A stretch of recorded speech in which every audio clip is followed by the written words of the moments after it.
through the past that led to the shot that put UConn basketball on the map. And now let me welcome on to the Field of 68's 68 Shining Moments, our new series here on YouTube. The one and only Scott Burrell, former UConn player, former Chicago Bull. Scott, how you doing, man? Rob, how you doing? Thanks for having me. I hope I'm not number 68, though.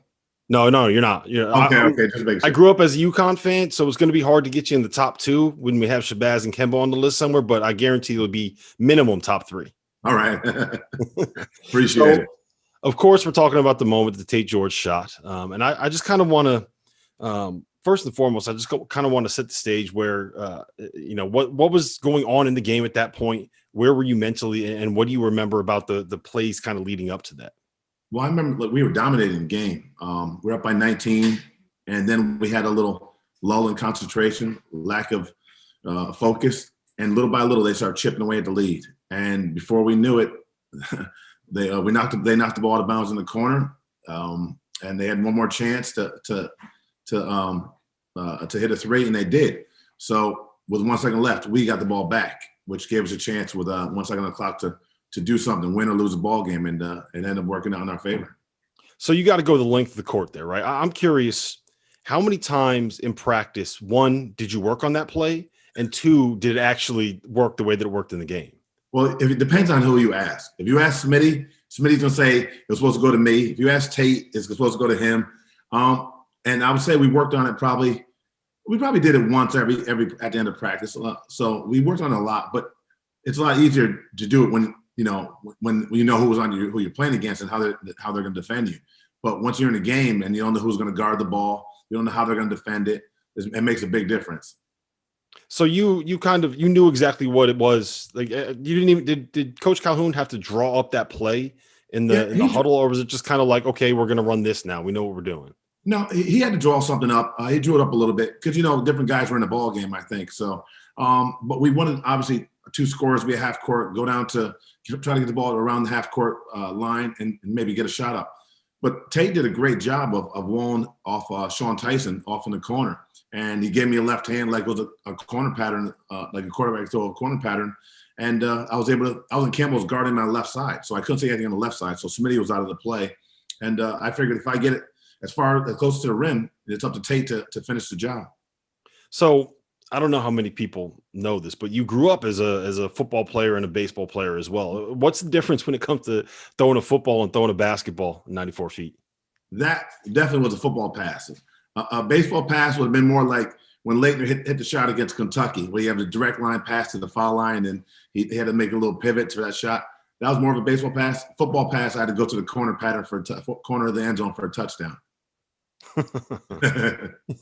All right, so when you're kind of in the huddle, bringing that play up and making it happen and drawing it up, what is Coach saying to you? What's Coach Calhoun telling you? And did you actually think you were going to be able to pull this thing off, or were you like, oh man, this game's gone? Or were you like, all right, this is what we got to do to be able to win? I think the whole team was like, we had a dream season, unbelievable year. We came from nowhere, ended up winning the Big East, and we lost it. We ruined our season by falling asleep and losing focus and losing concentration. But, it was 1 second left. We listened to what Coach said, and it just ended up working. It was unbelievable how it ended up working. Tate and even just if Elton Campbell tips the pass, the game's over. If Tate bobbles the ball, the game's over. So, everything had to work perfectly to even get the shot up. So the pass got there, didn't get tipped. Tate caught it cleanly, pivoted, and knocked it down. So, but I think everybody's mindset was like, wow, this is over. Our run is over. But then when Tate caught it, made the shot, it was like new life was put back into our bodies. But then the next game, Christian Leitner did the same thing back to us. Yeah, that's the way March goes, huh? Yeah, yes it is. Yes it is. Can you just kind of take me through the immediate moments afterwards? Like, what do you remember about the celebration? Is there anything that you remember? Like, what do you remember about being on the court there? Was it all a blur? Like, just kind of take me through what you experienced and like those next couple minutes, just kind of as you were celebrating it. It was just, excitement. People on the court hugging each other. It was like seriously, it felt like we got another chance at another game and another chance in life. Because we had the game wrapped up. We fell asleep. We almost paid the price for it.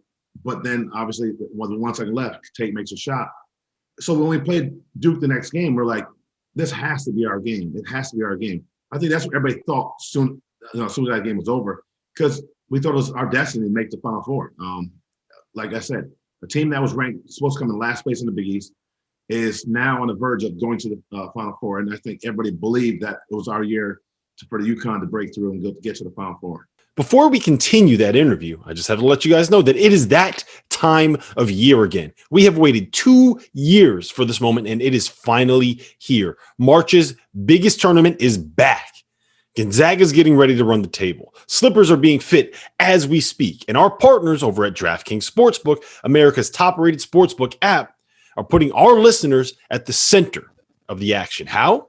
If you bet $4 on an underdog in a select game this week and that underdog wins, you win $256. That's right, $256. Here's how it works. You download the app now. You use the promo code FIELD68 when you sign up. Scroll through the list of select underdogs, bet $4 on one of them to win, and cash $256 when they do.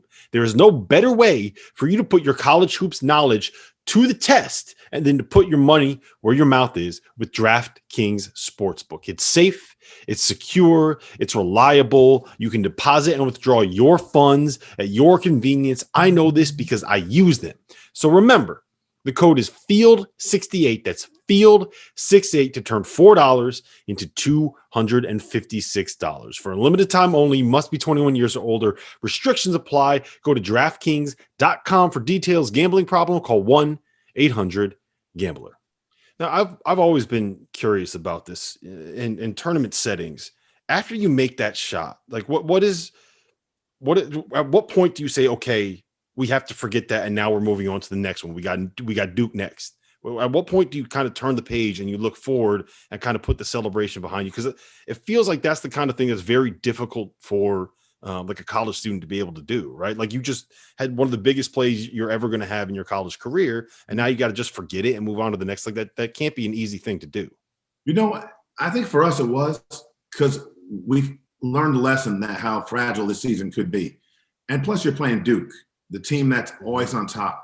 We're the new dogs trying to get respect, earn respect. And we knew playing Duke, we can get respect if we beat them, or just as long as we played against them, people would more respect us more. But obviously we wanted to win. And I think as soon as that game was over, we celebrated that night, had fun, enjoyed each other, enjoyed the film, enjoyed dinner.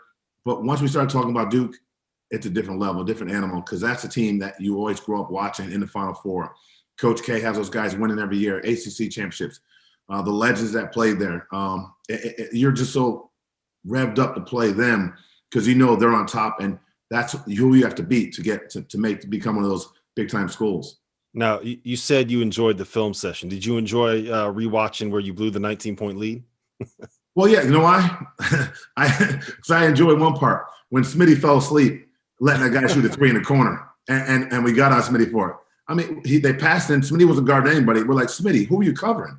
And you know, that's why film is great though, because you learn your lessons and you're held accountable by your teammates and yourself, and hopefully that doesn't happen again.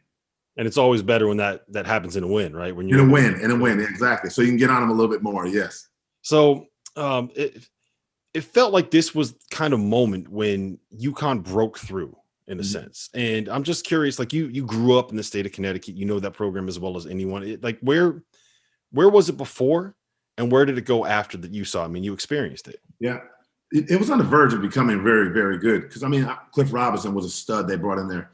And growing up, Corny Thompson and the legends that I saw play, they just played in one of the best conferences in the country. So, I mean, it's hard to get the best players when you're playing against Big East teams like Georgetown, Syracuse, St. John's, in your region, your area, Boston College. But little by little, they got better. The NIT championship, they were close to being there. And I felt like that year, 1989-90 season, put UConn on the map. And that's when Coach Cowan started recruiting nationally, getting Donnie Marshall from Seattle, All-American Donielle Marshall from Reading, PA, Ryan Fair from Phoenix, Arizona, Kevin Ollie from Los Angeles. UConn became a national name in the household, which allowed them to recruit all across the country and internationally, because we had Nadav Hennefeld on the team, who's from Israel, who's led the country in steals that year. and was a great player, an older player that we needed in that team to make us great that year.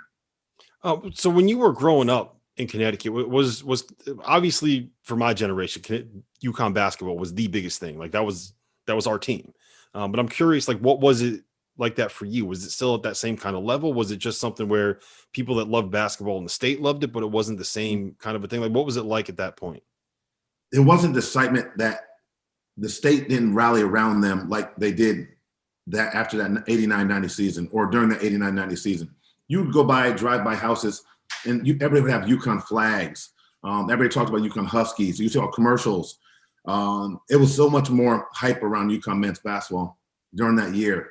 So it changed from when I was growing up watching them play and watching them compete. But that's why you go to college. It's funny because I was going to go to Miami to play baseball because UConn basketball wasn't that big at that time. And to be able to be a part of helping it grow and helping it putting it where it is today, it was, and that's why you go to college. That's why I went to UConn and played in the Big East in Big East basketball. Well, I got to say, there's a lot of UConn fans out there that are very happy that you did not decide to go to Miami to go play baseball. So, Scott, listen, I appreciate the time.